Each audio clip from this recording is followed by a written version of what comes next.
Opening picture this: you wake up 50,000 years ago, naked and alone on an African savanna. No shelter, no fire, no tools. Just you, your modern human brain, and a world that wants to kill you. Could you survive even one day, every day? Millions of people escape to nature. Documentaries, camping trips, and outdoor adventures, romanticizing the simple life of our prehistoric ancestors. We imagine ourselves as rugged hunter-gatherers, living off the land with nothing but our wits. But the reality of Paleolithic life was far more brutal than any reality TV show. Modern archaeology reveals that our Stone Age ancestors faced challenges that would crush most of us within hours.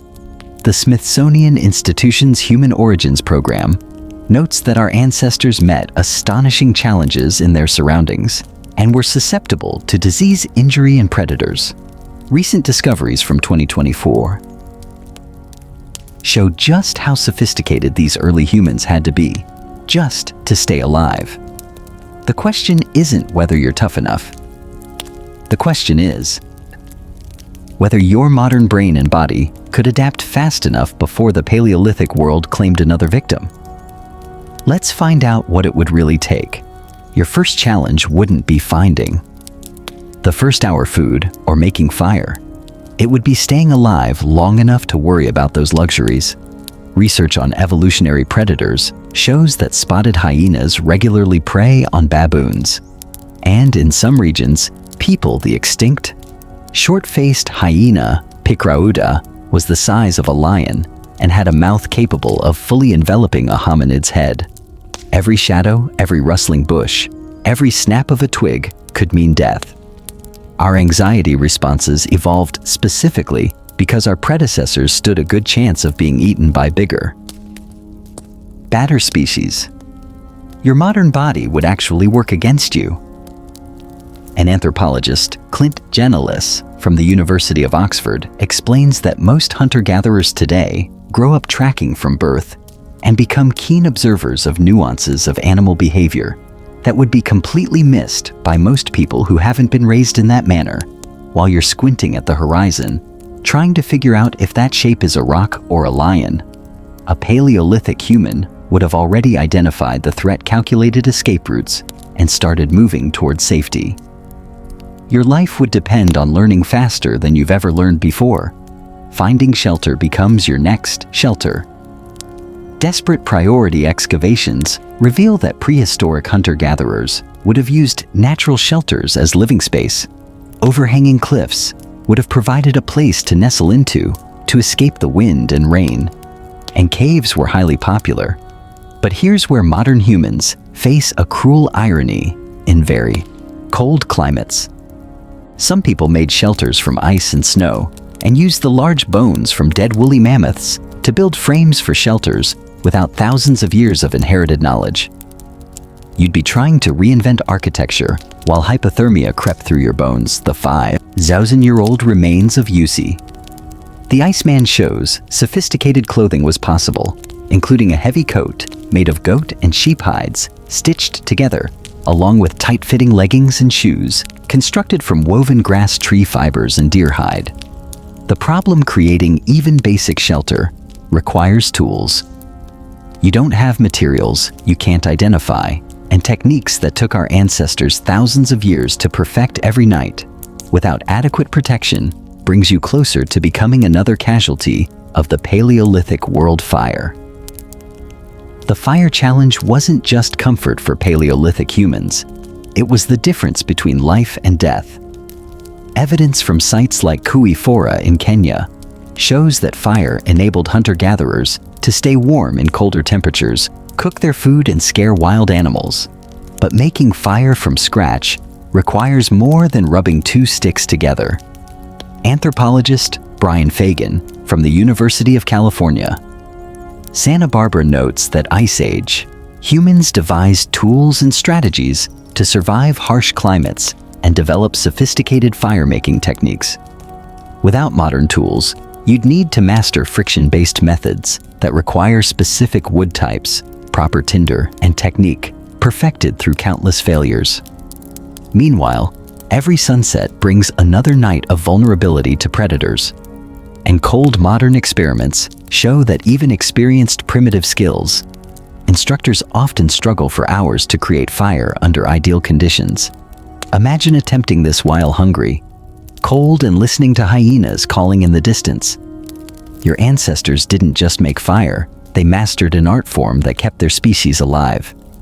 Hollywood shows cavemen casually, hunting and gathering, throwing spears at mammoths. But real Paleolithic hunting required sophisticated knowledge that modern humans simply don't possess.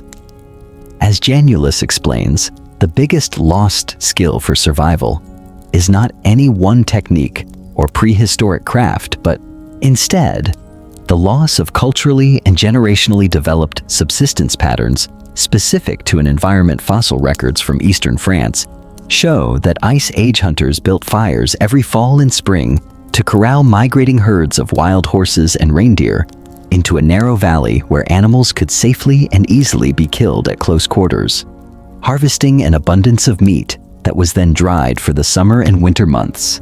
This coordinated hunting continued for tens of thousands of years. But hunting was just half the challenge.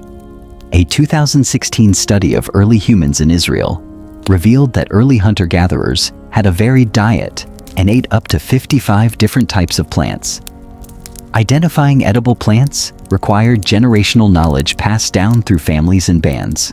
The consequences of getting this wrong were deadly. As research shows, the seeds of the jickety plant look tasty. Too bad they'll kill you. It contains the AIN protein, one of the most lethal known botanical toxins. One wrong choice, and your prehistoric adventure ends in poisoning while you're focused on lions, invisible killers, and leopards. Microscopic predators pose an equally deadly threat.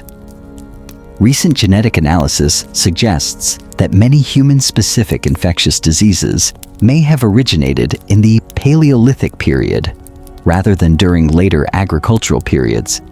DNA evidence from ancient humans reveals that even in the Upper Paleolithic pathogens were present within teeth, most likely in the blood of humans living 32,000 years ago. Without modern medicine or even basic antiseptics, a simple cut could become a life-threatening infection. Parasites also shaped human evolution. Research indicates that parasitic worms, whose presence may have shaped our immune systems to such an extent that some of us miss their absence. Your modern immune system, adapted to contemporary challenges, might be poorly equipped for ancient diseases. Even drinking water presented mortal danger. Paleolithic humans had to identify safe water sources while avoiding those contaminated with deadly parasites and bacteria. Every sip was a calculated risk. Perhaps your only hope lies in the social strategy, same strategy that allowed our ancestors to thrive. Cooperation dig sites show that during the Paleolithic age, hominins grouped together in small societies, such as bands with family groups, with about 25 or fewer people, because survival was generally difficult and cooperation vital. These groups developed sophisticated structures where members recognized differences in ability and used them strategically. Individual toughness wasn't enough. Success required teamwork, shared knowledge, and collective problem-solving. Ice Age humans collected and transmitted vast amounts of information about the seasons, edible plants, animal migrations, weather patterns, and more through art, music, and storytelling. The famous cave paintings at Lecco and Chauvet weren't just decoration, they were instruction manuals. As Fagan notes, when wildlife biologists look at those paintings of reindeer and bison, they can tell you what time of year it was painted just from the application, appearance of the animals, hides and skins. The way these people knew their environment was absolutely incredible by our standards. Your modern human brain offers modern advantages and fatal weaknesses. Some advantages: research confirms that the basic structure of the human brain has remained essentially unaltered. For tens of thousands of years, you possess the same intellectual capacity that allowed our ancestors to thrive. You might also have better nutrition and physical development than many Paleolithic humans. Studies suggest that while hunter-gatherers had nutritious diets, they also faced constant threats of starvation and resource scarcity. But your advantages pale next to your weaknesses. Modern life has eliminated the observational skills, environmental awareness, and physical conditioning that kept our ancestors alive.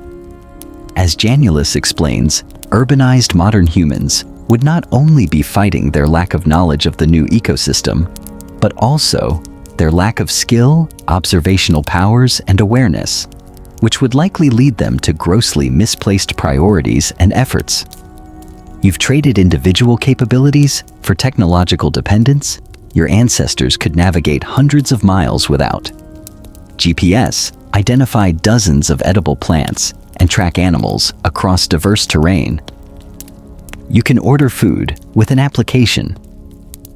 The brutal truth is that most modern conclusion humans would not last more than a few days in the Paleolithic world, according to experts. For urbanized humans, traplicationed in a primitive situation, the only solution would be strong leadership, who understands group dynamics. Your best chance would be finding and joining an existing band of hunter-gatherers willing to adopt a clueless newcomer. Even then, you'd need rapid learning, constant vigilance, and extraordinary luck. The margin for error in the Paleolithic world was razor thin. But perhaps that's what makes our ancestors' achievements so remarkable. Recent discoveries continue to reveal that early humans reached hostile environments much earlier than previously thought, and developed sophisticated technologies that allowed them to thrive in conditions that would kill us. They didn't just endure, they innovated, adapted, and ultimately conquered every environment on Earth. As research shows, our human ancestors' big creative brains helped them devise tools and strategies to survive harsh climates. The next time you complain about your morning commute or struggle to open a pickle jar, remember this: you are the descendant of the most successful champions in Earth's history. Your ancestors faced down saber-tooth. Dead cats survived ice ages and built the foundation of human civilization, using nothing but stone tools and raw determination. Could you make it as a caveman? Probably not. But that's not a failure. It's a testament to how far we've come. We've traded individual capabilities for collective knowledge, personal toughness for technological power, and primitive existence for modern comfort. Our Paleolithic ancestors would be amazed by our world, just as we should be amazed by theirs. They endured so we could thrive, and in understanding their struggles, we gain a deeper application. Appreciation for both our remarkable heritage and our extraordinary present. The real question isn't whether you could make it in their world. It's how you'll honor the incredible legacy they left behind.